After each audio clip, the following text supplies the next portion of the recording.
السلام علیکم viewers, Fatima T V پر خوش آمدید۔ آج ایک نیو ویڈیو کے ساتھ کرام آج ہم اپنی اس ویڈیو میں ایک بہت ہی عظیم صوفی گھرانے سے تعلق رکھنے والے عظیم بزرگ حضرت علی احمد صابر کلیہ رحمۃ اللہ علیہ کے بارے میں ذکر کریں گے۔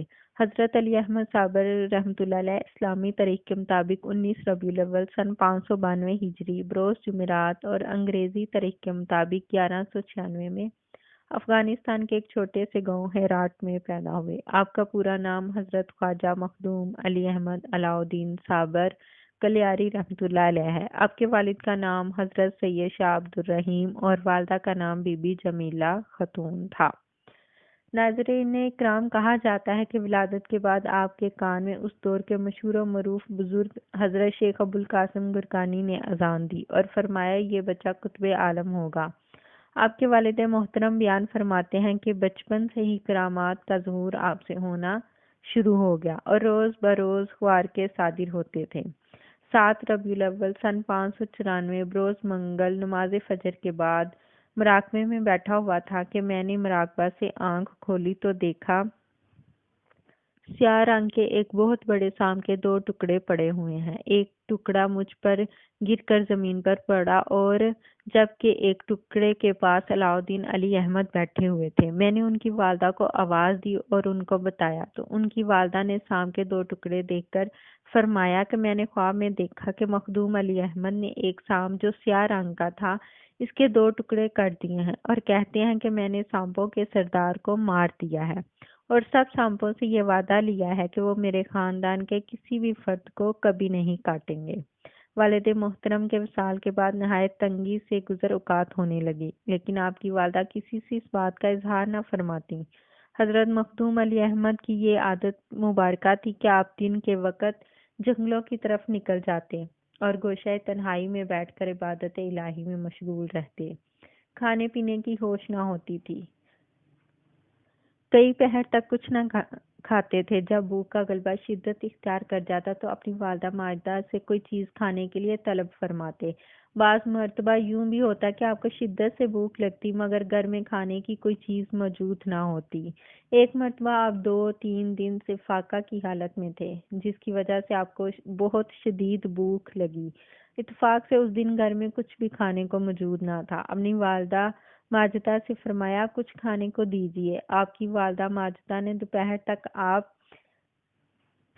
کو بہانہ سے ٹالا اور اسی دوران بہت کوشش کی کہ کچھ میسر آ جائے مگر اس کا انتظام نہ ہو سکا۔ چنانچہ نماز کے بعد آپ نے پھر والدہ ماجدہ سے کچھ کھانے کے لیے طلب کیا اور کہا کہ بھوک کے باعث بے تاب ہو رہا ہوں۔ والدہ ماجدہ نے آپ کی تسکین کے لیے ایک دیچکی میں پانی بھر کر چولہے پر رکھ دیا اور آگ جلا دی۔ تھوڑے تھوڑے وقفے کے بعد دیگچی میں چمچ ہلا دیتی تھی۔ آپ تھوڑی دیر تک انتظار کرنے کے بعد والدہ ماجدہ سے کہتے تو وہ فرماتی بیٹا ابھی پک جاتی ہے، آگ جل رہی ہے۔ اسی طرح کئی مرتبہ ہوتا رہا۔ آخر مغرب کی نماز کے بعد بھوک نے آپ کو پریشان کر دیا تو آپ نے پھر والدہ ماجدہ سے کھانا طلب فرمایا اور چولہے کے قریب جا کر خود دیچکی سے ڈھکن اٹھا کر فرمایا چاول تو پک گئے ہیں، مجھے جلدی سے کھلا دیجیے۔ والدہ ماجدہ نے آپ کی زبان اطہر سے یہ آواز سنی تو بہت تعجب ہوا کیونکہ انہوں نے تو دیچکی میں صرف پانی ڈال کر رکھا تھا اور پانی کے سوائے اس میں کچھ نہ تھا۔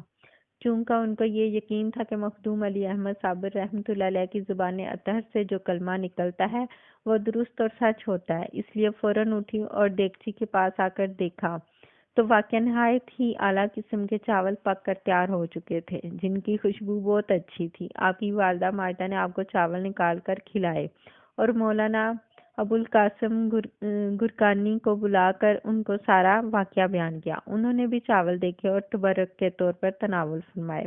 روایات میں آتا ہے کہ علی احمد صابر کی والدہ ماجدہ جب ہرات سے تشریف لائیں تو بابا فرید الدین گنج شکر سے کہا کہ میں اپنے بیٹے علاء الدین احمد کی شادی آپ کی بیٹی سے کرنا چاہتی ہوں۔ یاد رہے کہ علی احمد صابر رحمۃ اللہ علیہ حضرت بابا فرید الدین گنج شکر رحمۃ اللہ علیہ کے بھانجے تھے۔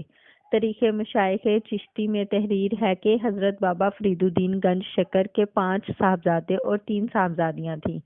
بہن کی بات سن کر بابا فرید الدین گنج شکر نے فرمایا کہ بہن میری طرف سے تو ہم لیکن علی احمد شادی کا اہل نہیں ہے، وہ ہر وقت حالت جذب میں رہتا ہے، ایسی حالت میں ان کی شادی کرنا ٹھیک نہیں ہے۔ اس جواب کو سن کر بہن نے سمجھا کہ میں بیوہ ہوں اور میرا بیٹا یتیم اور مفلس ہے، اس لیے بھائی اپنی بیٹی دینے سے انکار کر رہے ہیں۔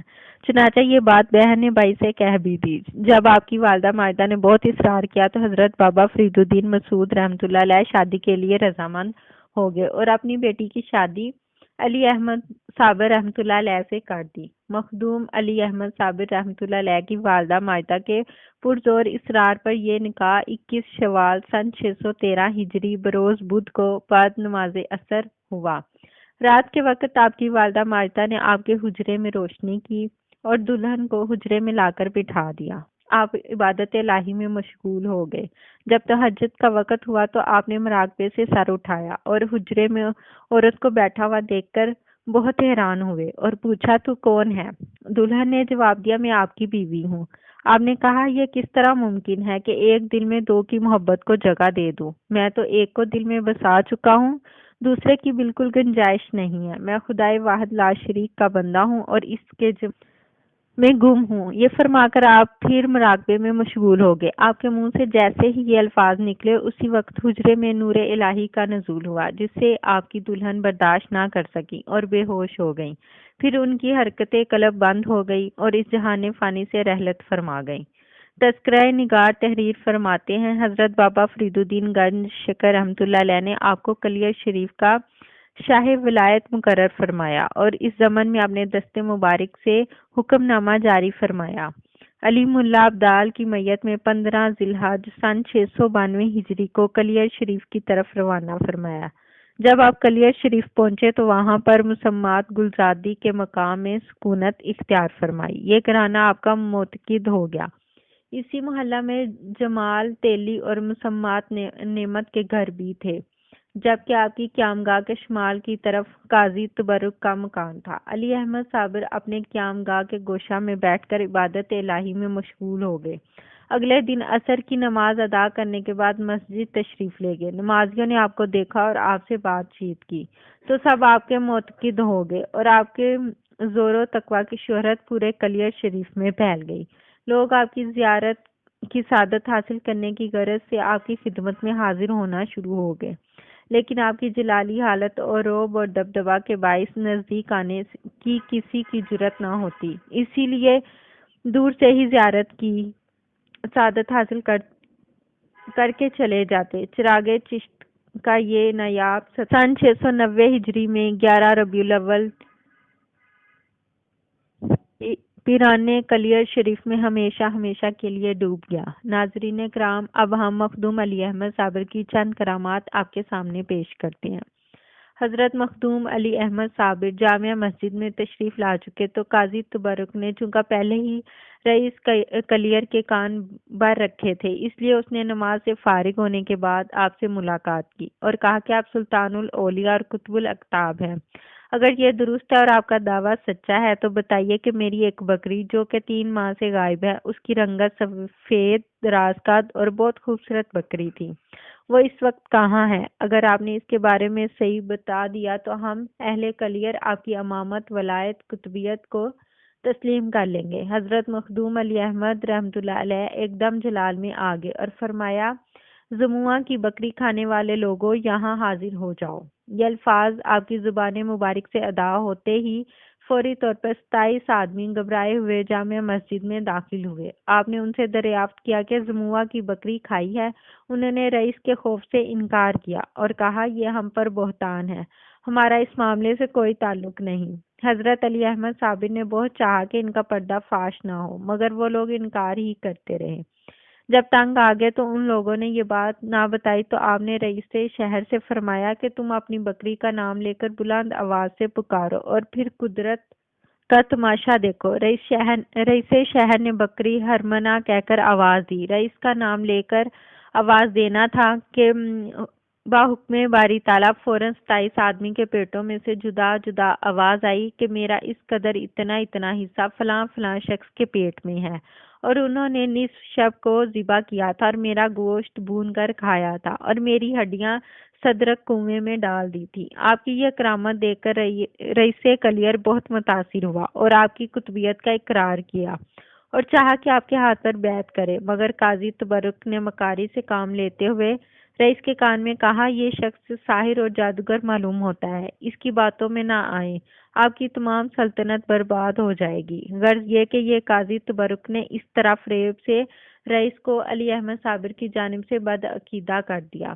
رئیس اس کے ورگلانے میں آ گیا اور آپ سے کہنے لگا، تمہارا معاملہ جادو کا معلوم ہوتا ہے، تم کتب نہیں ہو۔ حضرت مخدوم علی احمد صابر رحمۃ اللہ علیہ مسکرائے اور فرمایا، الحمدللہ، آج رسول کریم صلی اللہ علیہ وسلم کی یہ سنت مبارکہ بھی اسی عاجز سے ادا ہوئی کہ جادوگر خیال کیا گیا۔ یہ فرما کر آپ نے اپنی قیامگاہ کی طرف تشریف لے گئے۔ آپ کی اس طرح خاموشی کے ساتھ اپنی قیامگاہ کی طرف جانے کے باوجود قاضی تبرک کو یہ خوف لاحق تھا، اگر کسی طرح حضرت مخدوم پاک کا سکہ جم گیا تو میں فوری طور پر منصب سے الگ کر دیا جاؤں گا۔ اس لیے اس نے آپ کی مخالفت میں کوئی کمی نہ کی اور رات دن آپ کو تنگ کرنے اور آپ کی مخالفت پر کمر بستہ رہا، آپ کے خلاف پروپیگنڈا کی انتہا کر دی، مگر حضرت علی احمد صابر رحمۃ اللہ علیہ نے بھی صبر و تحمل کی انتہا کر دی۔ اگر ناظرین ہماری ویڈیو آپ کو پسند آئی ہو تو ہماری ویڈیو کو لائک اور سبسکرائب ضرور کیجیے گا۔ Thanks for watching.